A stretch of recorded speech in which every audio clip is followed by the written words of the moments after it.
Qu'est-ce que tu fous là? Ah, c'est la S, hein, y a pas le choix de travailler hein, pour attraper des conneries. Ah, ok. Oh, je la veux. Sympa, hein, on a d'autres coloris aussi, et puis d'autres capacités, ça, genre celle-là, là-bas, hein. Mais quelle beauté.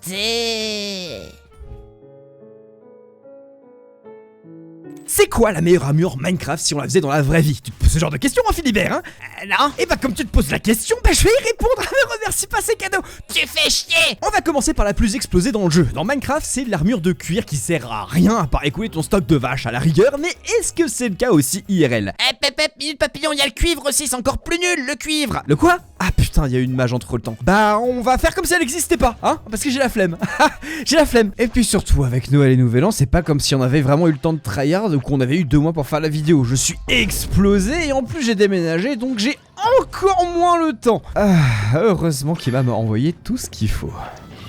J'ai passé 100 jours d'essai sans aucun risque, il y a aucun monde où je les renvoie, il est juste parfait pour récupérer après une journée de taf comme ça. En plus, il y a les soldes d'hiver en ce moment, ce qui fait qu'il y a quasiment 50% sur leur site et 10% en plus avec le code fictif sur les produits en promotion, donc c'est vraiment le moment de changer de lit. Mais tu fous quoi là? On m'a dit que le matelas hybride Premium 2 il était confortable, surtout quand tu prends les oreillers Nuage Elite qui ont été élus produits de l'année 2025. Mais il faut tester sur le lit, pas sous le lit. Putain, mais t'es chelou aussi à parler comme ça, tout va bien? Ah, et puis il y a une couette lestée aussi quand tu tapes des Nuages GT, c'est parfait. Là franchement tu te régales. C'est parce que tu dois rembourser l'étoile de la mort, c'est ça? Et faut en profiter, hein, c'est pas tout le temps, ça dure pas toute l'année, c'est... Ah ouais, déconnez pas quand il disait que ça allait vite pour s'endormir. Du coup, vous pouvez retrouver sur leur site emma.fr jusqu'à 50% de réduction pour les soldes d'hiver, ce à quoi se rajoute 10% avec le code fictif. Foncez parce que c'est du 7 janvier au 3 février et ça va plus vite que vous ne le pensiez. Et si vous pensez que c'est cher, eh bah pas de panique parce qu'ils autorisent un paiement en 3 voire 4 fois sans frais. La livraison est gratuite comme les retours si vous n'êtes pas satisfait après s'ennuyer passer sur votre nouveau matelas, mais bon, entre nous, je vois pas trop pourquoi vous feriez ça. Vous trouverez littéralement pas mieux, mais après ça c'est un avis perso. Et en plus, ils sont garantis 10 ans. Il y a tout qui est en description et en message épinglé, donc foncez. Du coup, je disais, déjà, est-ce qu'elle protège bien? Dans le jeu, elle est bien gaze, limite si c'est pas mieux, ce sera un balai à poil en esquivant les flèches pendant la nuit. Mais dans la vraie vie, bah ça fait plutôt bien le café. Si l'armure en cuir est bien faite, les coups de hache et d'épée sont pas très efficaces contre elle. Enfin, surtout si le cuir il est épais. C'est même valable contre toutes les armes tranchantes. T'es mal les coups de bâtard que le mec doit mettre juste pour l'ouvrir en deux.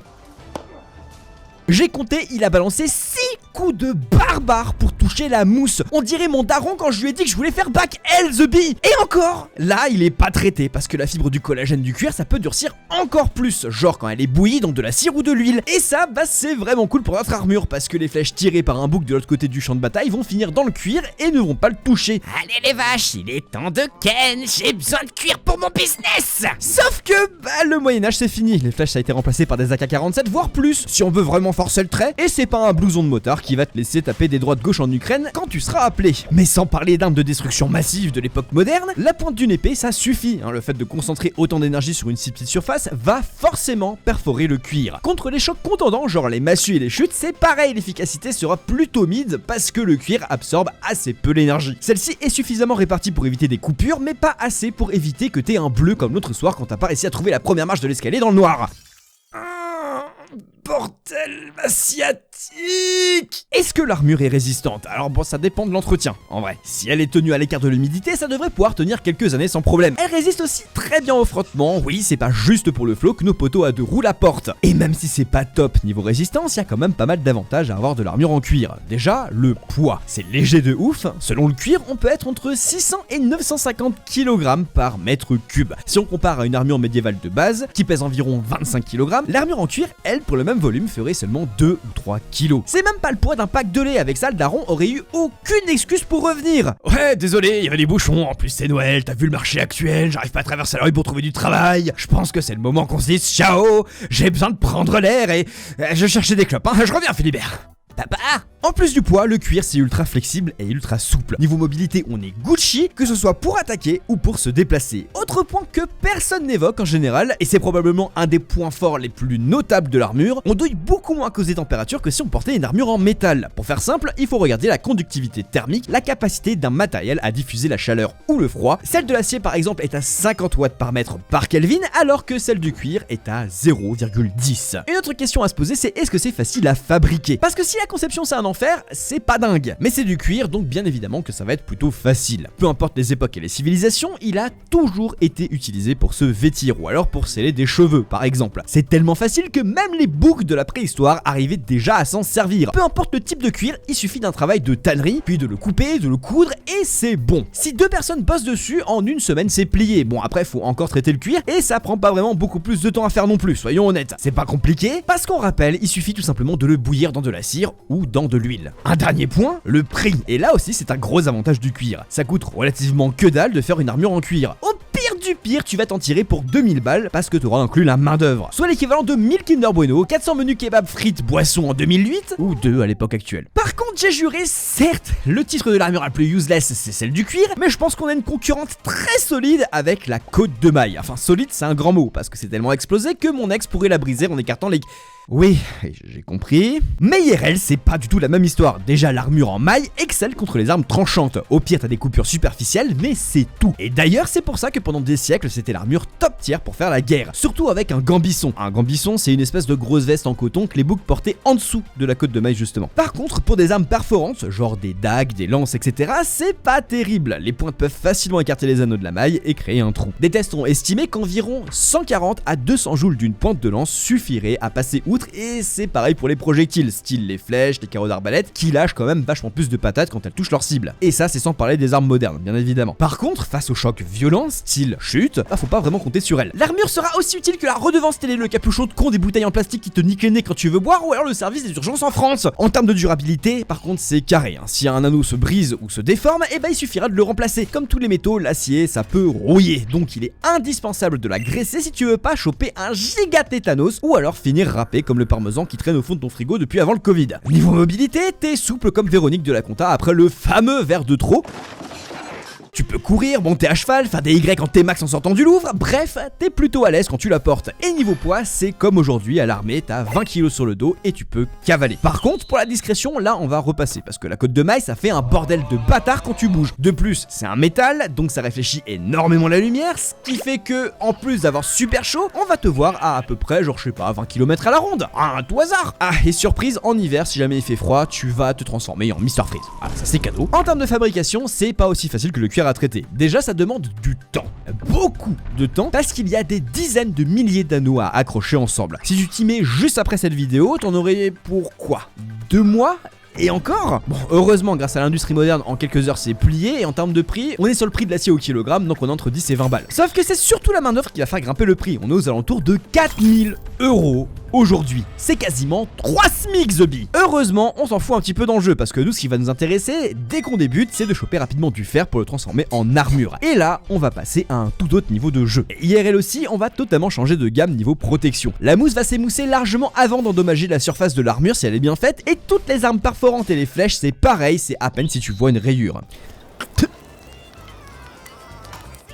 Et voilà, j'ai comme neuf. Tu veux une postelle dianta? Il y a simplement au niveau des interstices qu'on est un peu vulnérable. Contre des armes contendantes, c'est pas incroyable, mais en vrai ça fait quand même le café, parce que le fer est bien rigide, ce qui lui permet de diffuser l'onde de choc sur l'armure et pas sur le porteur lui-même. Pour la durabilité, on est bien. Ça peut tenir très longtemps, surtout si on prend soin des parties sensibles à l'usure, comme les zones d'articulation où il y a énormément de frottement. Les parties cabossées, il y a juste à les changer, par contre il faut faire gaffe à l'humidité et à la rouille. En termes de mobilité, C'est à chier, je suis sûr. eh ben non, contrairement à ce qu'on pourrait croire, ça passe plutôt bien avec un poids entre 20 et 25 kg. T'as une mobilité qui est pas vraiment dégueulasse si l'armure est bien ajustée au corps. Par contre, il y a toujours le problème de la température. Le fer, ça transmet ultra bien la chaleur. La conductivité thermique du fer, comme c'est un métal, est très élevée, aux alentours de 79 watts par mètre par Kelvin. J'arrive pas à l'enlever. Et en plus de ça, t'es pas du tout discret avec, parce que 25 kg de ferraille, ça fait un bordel à chaque putain de pas. Pour la fabrication, ça va coûter un grand minimum 2500 €. Et même si en quelques heures c'est plié, ça reste un travail de zinzin qui nécessite énormément d'expérience. Il faut des outils de pointe et le personnel formé pour ça. Donc c'est surtout le travail de main d'œuvre en fait qui fait monter le prix, pas forcément les matières premières, comme la plupart des armures d'ailleurs. Sauf pour l'armure en or, parce que là c'est carrément le prix des matériaux qui va t'obliger à vendre ton foie sur le marché noir en espérant qu'un mec le prenne suffisamment vite sans vérifier l'état, parce qu'il faut être totalement bourré pour se dire que faire une armure en or massif c'est une bonne idée. Pourquoi? Bah parce que ça pue la merde. Non mais c'est pas abusé vraiment. Une durabilité de 3 sur les chaînes de mots, il a une durabilité d'un crâne de nouveau-né qui aurait glissé de la table d'accouchement. Et la résistance au choc, j'en parle même pas. Un coup de marteau et tu finis littéralement en rillettes. Ensuite, la résistance aux températures, eh bah elle est à chier parce que l'or est un excellent conducteur thermique, 320 watts par mètre par Kelvin. Alors pour l'industrie, c'est super cool, hein, sauf que pour les métaux, c'est de la merde.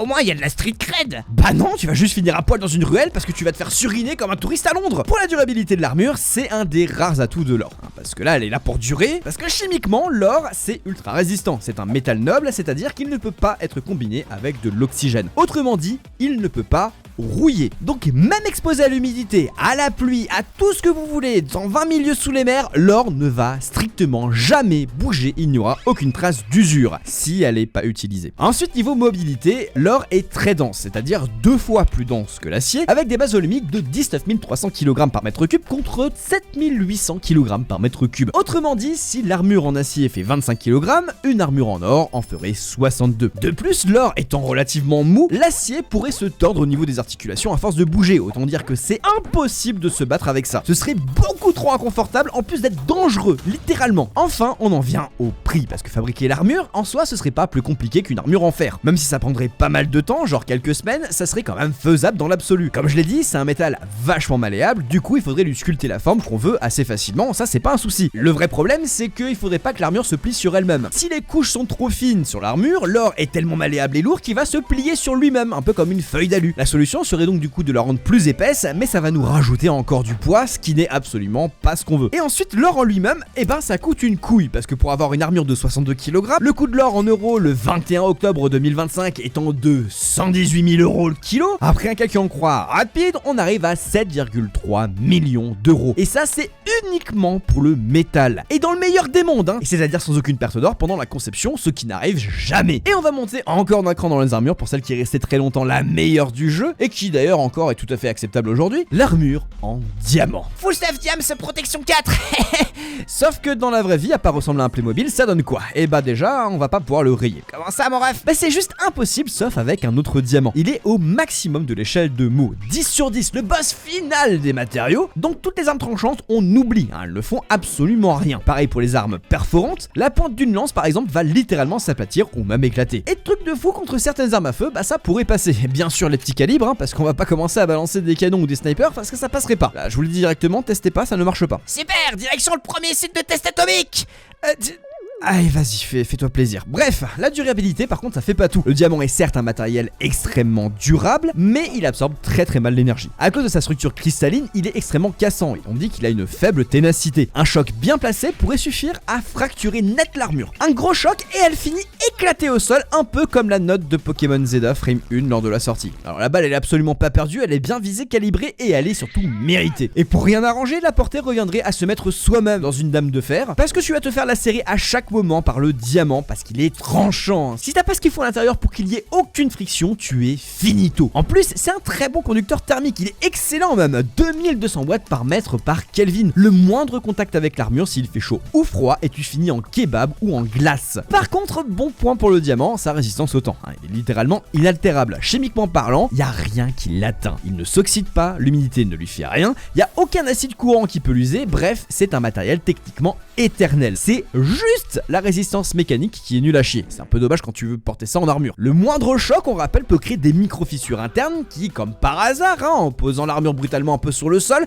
va faire baisser sa durabilité de zinzin. C'est chiant de faire une armure pour un seul coup dans un fight, surtout vu le prix, parce que pour le poids, on va prendre la masse volumique du diamant, ça nous fait 3520 kg par mètre cube. En comparant ça avec le poids d'une armure en fer, elle serait donc aux alentours de 11 kg, ce qui est franchement pas si énorme que ça. Par contre, fabriquer l'armure en soi, ce serait un enfer, ce serait même carrément impossible dans l'état actuel des choses, mais on sait jamais, peut-être que vous avez la thune après avoir reçu un courrier du prince du Niger, mais ça vous coûterait combien ces conneries du coup? Et bah déjà, faut savoir que 1 carat de diamant synthétique, c'est 400 € dans le meilleur des cas. Sachant qu'on a besoin de 11 kg, donc 55 000 carats, ça nous fait un joli 2,2 millions d'euros. Et ça, c'est grâce aux diamants synthétiques qu'on peut faire en laboratoire. Si on prend que des diamants naturels de haute qualité, on grimpe rapidement à 434 millions d'euros. Reste alors la dernière armure du jeu, celle qui fait que vous pouvez vous prendre des bains de foule parmi les zombies et les creepers, l'armure de netherite. Est-ce que IRL on pourrait la faire et est-ce qu'elle serait bien? Alors déjà c'est quoi l'équivalent de la netherite dans notre monde? On en avait déjà parlé dans la vidéo de la vraie force de Steve, donc je vais faire relativement vite. Ce qui se rapproche le plus de la netherite dans le monde réel, c'est un alliage fait à 90% de platine et à 10% d'or qui a été découvert dans le laboratoire Sandia en 2018 et qui est officiellement le matériel le plus résistant au monde. Enfin, résistant à l'usure. C'est dans la catégorie du diamant alors que de base, le platine